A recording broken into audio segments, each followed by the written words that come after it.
Hello, garden friend, and welcome to the tour of my patio garden. It's really hard for me to believe that last year, pretty much none of this was here, but this area has brought me so much joy this year that I thought I should share it with you. Welcome to Finding Joy in the Garden.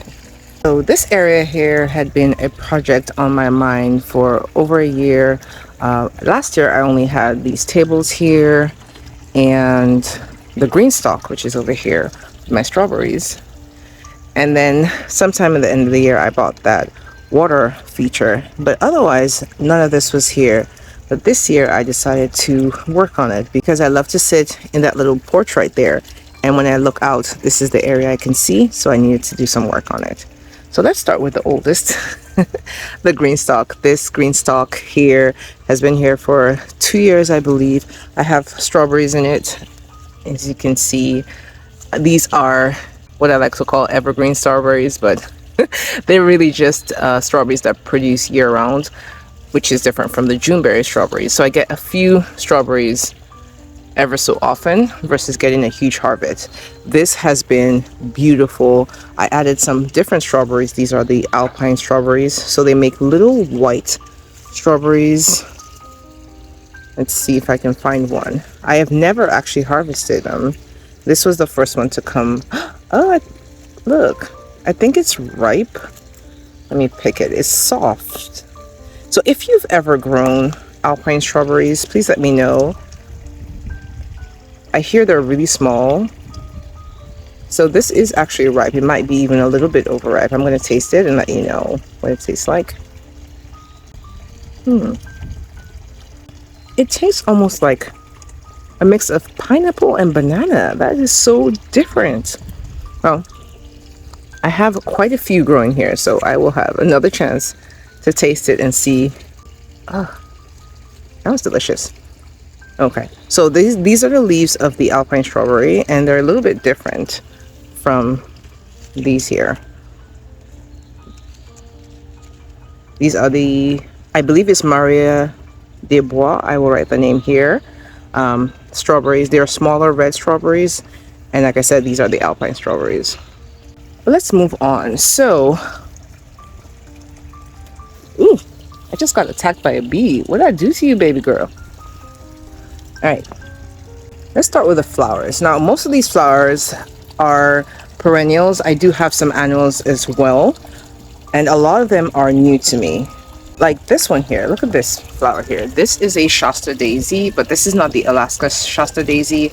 It is the dwarf princess Shasta daisy, and you can see this is a first-year plant. I have multiple plants in this one container, and I thought they would struggle. I thought they wouldn't flower till next year, is why I left them in this container, and my plan was to move them next year and spread them out. They're doing just fine, and they're actually flowering in their first year. Now, since it's in a container and there's so many of them, I need to keep these watered. So I started using this little globe here, which I got from the Dollar Tree. It's empty now, but I fill it with water and I just leave it in here. So I water the plant and then leave some extra so they can suck up the nutrients. Here's the seed pack, Dwarf Silver Princess. This here is a Black-Eyed Susan vine, and it's a volunteer. It just popped up in this container. I will allow it. I will need to water this more because there's so many plants in here, but I'm going to put a trellis in here and let these climb. I will show you in a minute the ones I have that are actually climbing, and they are beautiful. Now, these little containers I also got from the Dollar Tree. Let me show you this one. This is dry. I really need to water it. You see the soil? But in it I have some Buddy Purple Gomphrena. This is the first year I ever grew this, and I love the color. It's so vibrant. I have a few in the ground, and of course they're doing better than the ones that are stuck in this little container. I'll show you that in a minute. And some alyssum. Now, the alyssum was much more beautiful. It had little purple flowers like these ones. It is getting hot, so they are struggling a little bit, but I just love the form and structure of it, so I just left it here. Okay. Now, if you've never grown this plant, here's your sign to grow it. This is the moss rose or portulaca, and I have these in the same container, and they flower pretty much every day. So since they get established, they start to flower. These ones have white flowers. I have some with orange flowers, yellow flowers. There's so many different colors that come off of it. They do not do well in the heat, and they don't need too much water. It's a really great plant. Here's what the flowers look like. Aren't they pretty? This one is from Baker Creek. Here I had some more alyssum. This one is still flowering, still white alyssum. But this is my first year growing this. This is the annual phlox. These are pink. I have another one that was white. They're beautiful. Like, why haven't I grown this? So pretty. And now I know to grow more of them together for a better effect. But I like looking at this when I walk right out the door. I see this. Now these two containers I just moved over here, which explains why this one is leaning to the side. It was hanging on a trellis, it was this way. But these are celosia plants, little purple, very pretty. And in here I have some mystery flowers. I'm not sure which ones I planted. They look like some kind of coneflower or rudbeckia, not sure, but they're about to bloom, so I brought them closer so I could watch them bloom.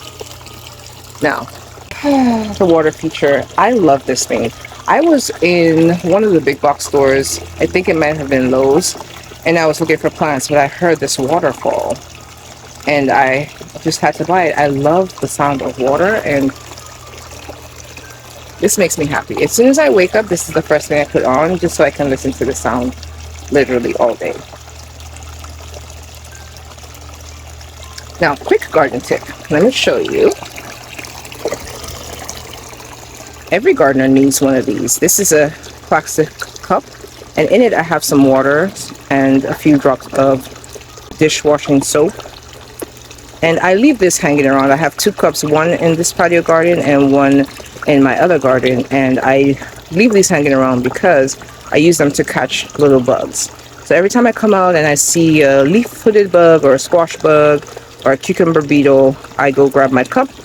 It's right there, it's already set up, and then I dump the insect in here, and the end. So if you like to get rid of insects like I do, this is a great way to do this. So I have in there, those little red ones are the nymphs of the leaf-footed bug, and that's her mama. And I just leave them here to take care of my plants. That way I don't have to spray chemicals all over the place. Moving on, I have some cosmos, and I'm not sure which one these are. They could be either this one, the Sensation Mixed Color Cosmos from the Dollar Tree, or this one, the Rubinado Cosmo from Baker Creek, and my money is on the Rubinado. It looks much more like it. This one is drying out a little bit, so it's hard to see, but I have plenty of buds coming through. I just trimmed off some spent blooms.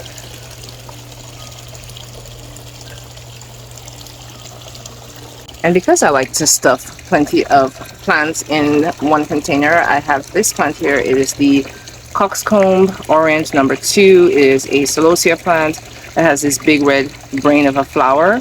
And I grew the large one last year. It was really tall. And I saw this one. It was a little dwarf variety. And I'm like, sign me up. So there it is. And you can see at the top, it's starting to make that head. So can't wait to see it bloom like that. That should be pretty. Now this flower has bloomed already, and I don't remember the name, but I'll put it up here. Here is the African Daisy Blue Disc. It's a seed pack from Baker Creek. The flower is really gorgeous. I deadheaded it, so I'm waiting for it to produce more blooms. I would love this to be covered in white. That would be beautiful. Now in here, this one might take a little while to flower. That is the Fiesta Time Hollyhock. This is supposed to be a first-year blooming hollyhock. Most hollyhocks are biennial, so you need to wait till the next year to get flowers. But this one is supposed to be perennial and first-year blooming, so I can't wait. Look at the flowers. They are beautiful. And also in there, I have this little flower here. This is a petunia, and that seed is from the Dollar Tree. Don't sleep on Dollar Tree flowers. I have so many Dollar Tree flowers, and they are gorgeous. Case in point, these petunias. These petunias here are from the Dollar Tree packet. It's a mix of flowers. So I had the white one growing here. That one has since gone to flower heaven. But these purple ones are blooming here. And I do the same thing here because it's a really small basket. So I water it, but then I fill this with water as well, and that's how I keep them happy. Back over here, I have this volunteer zinnia. Isn't that pretty? It's a white zinnia. And to match, I have these gomphrenias. These are the snow white gomphrenias from Baker Creek. And here's the seed packet. This drew me in. They're so pretty. I've grown the red one. This is my first year growing the white ones, and I think they are gorgeous. Here's the purple or a little pink. This was from a mixed pack of gomphenia seeds. And look over here. This is a carnation. I have never grown carnations. First time for everything. This is beautiful. So down here I have a Dollar Tree stackable container. I have some strawberries at the bottom, and up here some micro tomatoes. And then this shepherd's hook is from Walmart, I believe. It's a big box store. And I got some impatiens on sale for $1. They prefer partial shade, if I remember correctly, but this one has been doing just fine. I have a couple, you can, let me see if I can zoom you in. Over there under the trees, I have 2 hanging baskets, and they also have impatiens, and those are doing so much better. See, they're doing so well. And this is a similar hanging basket situation as the other one, as well as here. Let me know if you'd like to see this other part of my garden and my weeds, and I'll make a video showing you. So moving on from the impatiens, and a little fly under the flower. That's interesting. But I have more flowers. These ones haven't bloomed yet, but they are a coreopsis. It's supposed to be a yellow coreopsis. I have some dahlias I grew from seeds. These ones are the dwarf dahlias, and these ones are the bigger ones. This is dead. I need to pick it so it can bloom some more. But this is how they looked earlier. They were really gorgeous, and I can't wait for more of these blooms to come. Now I know they are kind of stuffed in this container, so that's why I'm presuming these leaves look like this. But if you know what this is, the little spotty leaves, what kind of deficiency this may be, if you'd let me know. I do need to fertilize.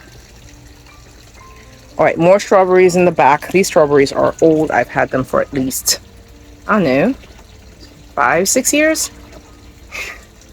But they're doing just fine. And I have some more dahlias. This one hasn't bloomed yet, but it does have a little head there. It's getting ready. These coreopsis have been going crazy. They're actually slowing down a bit, but they were one of the first to bloom, and they've been blooming like champs for months. More portulaca in that Dollar Tree stackable container. And look at my lavender. I grew these lavenders from seed. I went to sow them. If you don't know about winter sowing, I will leave a link in the description box. But they are doing so well. This is the torch blue lavender, and I do have some other lavender I'll show you in a second. I have these daisies. Well, they're not daisies. The flowers look like daisies, but they're actually chamomile. Now these are edible, but they're not medicinal. The rabbits love them, which is why they are in this chicken wire contraption. Here's some sedum that finally found a home. I left it in a little container it came in for 2 years because I didn't have a spot for it. And then I just put it in this Dollar Tree container, and they seem to be much happier. Now here I'm growing my black-eyed Susan vine. I bought a pack that was supposed to be the white ones. So this is what I wanted. I wanted these white flowers all growing up from the ground all the way up here. And they all start to bloom yellow, which is the one I've had before. I had these seeds already, but I got the seeds from Etsy. They were all yellow, but suddenly I had one that popped up and it was white. I'll take it. I'll take 1 out of 100. I'll take it. So that's there. And then these are straw flowers. This looks to be struggling a little bit. I may have to come through and water. So here I have some sweet alyssum. These ones were all volunteers. They grew in my little triangle garden right here. And I had so many of them that I pulled some up and moved them over here, and they're doing so well. That's the Buddy Purple Gomphenia. These ones are shorter gomphenias, which is what I wanted. And then in there is a purple coneflower. It hasn't bloomed yet, but I cannot wait. So that's what this part here looks like. And then back here I have a bistro set, which I hardly ever sit at because I don't like mosquitoes or the sun. But it's really pretty. My husband just helped me respray it so it looks beautiful. I bought this at a thrift store. It was light green and kind of rusty, but I love the black color. It's really pretty. It's gone through a lot with me, but it's really beautiful. In this corner here, I have citrus plants growing. So this one is a Eustace, is it lemon? It's a lemon quad or a lime quad? Let's see. I think it's a lime quad, and it actually flowered. I bought it this year and planted it late, and it already has some fruit. See that one here? There's one here and a couple over here. So that's exciting. There you go. And I stuck in a coreopsis plant and a marigold. This is actually my healthiest looking marigold. Every other marigold I have has like some kind of spotty disease. This one still looks a bit healthy. I just trimmed this back here. These are little zinnia plants. I'll put the name here. And they're going to rebloom. They're very pretty. I had, I think, 4 different colors in here. Gorgeous. And then this is my oldest citrus plant. It's an Owari Satsuma plant. And being my test subject, it has gone through a lot, but it's alive and well. It hasn't flowered. But there is still time. More citrus. This one is a kumquat, if I remember correctly. Let's see. Am I correct? I am. It's a kumquat. And this one here is a flame grapefruit. And then I have another one here, which I believe is a Moru blood orange. So step back so you can see. I have citrus here, this area, because this here is my citrus grove. I have citrus all the way lining here. Most of these are citrus trees, so I just continued over here. In the corner here, I have some lemongrass. I grew this here last year. It was really tall and beautiful. It's like an ornamental grass to me, so I left it there. And then here I grew some Gaillardia, 2 different ones. This one here, and then the yellow one. These things need some water. And then a straw flower right there. And these are all my volunteer zinnias that I pulled from the yard in the grass and put back here. So this here is the gorgeousness, the beauty. And when I stand over here, I can see the hydrangeas, which, I mean, look at them. They're just so pretty. So what I love about this place is that there's so many different angles to it. It's almost like different rooms. When I'm inside the porch, I see mostly my dahlias and I see a bit of the triangle garden. And then when I come out, it depends on where I'm standing. If I come over this way, it's all about the water feature and the strawberries, and I can see the petunias in the distance. But then if I come over this way, it's a completely different view. And then I can also see that other part of the garden that I haven't shown you guys yet. But like I said, if you want to see it, let me know and I can make a video showing that area of the garden. So one thing I forgot to show you, right here in the triangle garden, I have some other stuff that I picked up from the thrift store. This is a ball hopper. It's for tennis balls, and I grew some zinnias in it. I think it looks absolutely gorgeous. This is from the Dollar Tree, and I'm growing some more lavender that I winter sowed. These are also from the Dollar Tree. They are $5, but they are from the Dollar Tree, as well as this little shepherd's hook, $1.25. So just a little pieces of decor that I got from thrift stores and affordable stores like the Dollar Tree. If you would like to see the triangle garden when it was in full bloom, click on this video. Or if you would like to learn about winter sowing, how I got most of these plants to grow, click on this playlist. Like the video if you like the video. And until next time, may you always find joy in your garden and your life. Bye, garden friend.